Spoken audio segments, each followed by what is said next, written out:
Hi guys, welcome back, it's me Catherine, and today I'm going to be talking about some of my feelings on the INKWORLD trilogy by Cornelia Funke. Now I looked it up and I think that's how it's pronounced, Funke. And this series is set in a world where certain people can read fictional characters to life. They can read them out of the book.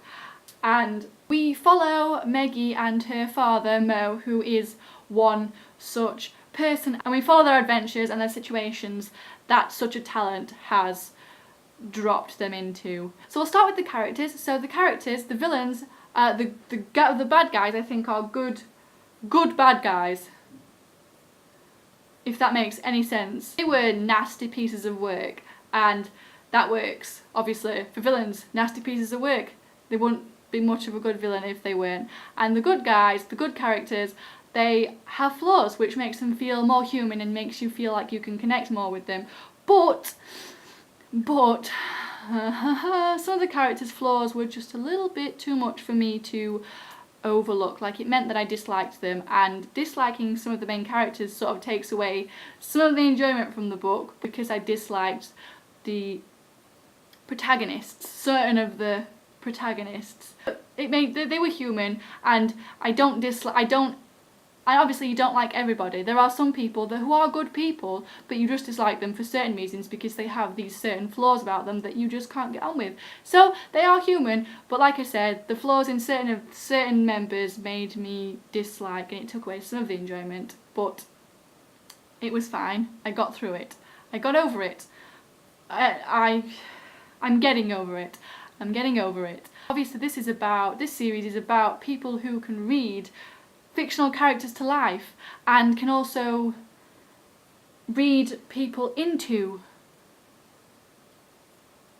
books, into stories, and that to a reader is like, that would be amazing. Just to like have a chat with your favourite character ever. Obviously I'd feel bad like pulling them out of the story, so I would rather be one going into the story to sort of have a chat with them, and that would be amazing. So that whole thing, that whole concept, that idea sort of like pulled me in and kept me in, and all the while reading through this series, it's just that idea, just imagining what it'd be like, trying to put myself in that character's place because they are experiencing their favourite character or experiencing a book that they've read, and experiencing it in real life is just amazing. And that had me sold. Honestly, that whole concept is what pulled me in. As for the story and the plot itself, it is not, for all the adventures and the situations and things that these characters are put in, it doesn't feel particularly action-packed, and it's not particularly fast-paced. But that works, I think, for this story. The way it's written, obviously I don't speak German, so I haven't read the original, but I think the translator did a good job with the translation of this, because it worked so well with the way it was written, with the pacing and the painting of this world and the scenes. And Cornelia has this way of writing massive events, like, not all of them, but certain events that you feel should have a big impact, should be taken care, the words that are used to write about it should be picked carefully. It's over in a few words, and while I hated that, like, I'm thinking of one specific event. I'm not going to say anything because I don't want to spoil this, because this is a spoiler-free review, but one event that was supposed to be devastating was over in a matter of seconds. I mean, obviously that's how it would have happened in real life. In real life it would have been over in a matter of seconds, and in the story as she's writing it, it's over in a matter of seconds. She doesn't drag it out, it's just there, it's gone, and you're left sort of like, that's it.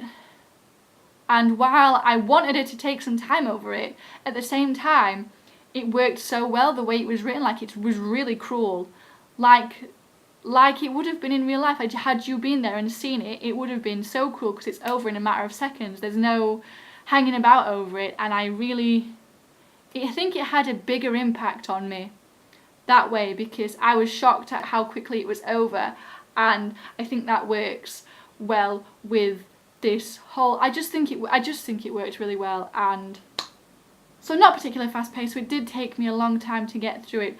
Had it been a bit more fast paced, maybe I would have rated it higher. As it stands, the series as a whole, I think overall is a 3.5 because of disliking characters, which took away some of the enjoyment, and it took me a long time to get through it, and I would have liked it to have been a bit more fast paced. But overall, the idea and the concept and the whole world and the story and things, it just really worked for me, and I really enjoyed it. I mean, come on, it's about making fictional books, fictional characters, fictional worlds, like bringing them to life, like getting to see them, and that to me is just amazing. It's just amazing. So that had me sold pretty much, and so that is it for this review, guys. Let me know if you've read the INKWORLD trilogy in the comments below and what you thought about it, things you didn't like. That is it from me. I hope you have a marvellous day, and I will see you in another video.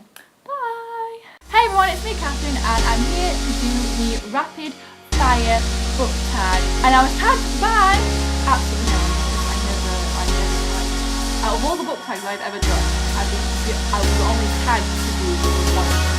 Because if I waited for someone to tag me, I would never do anything. So I'm here to do the rapid fire book tag because I know.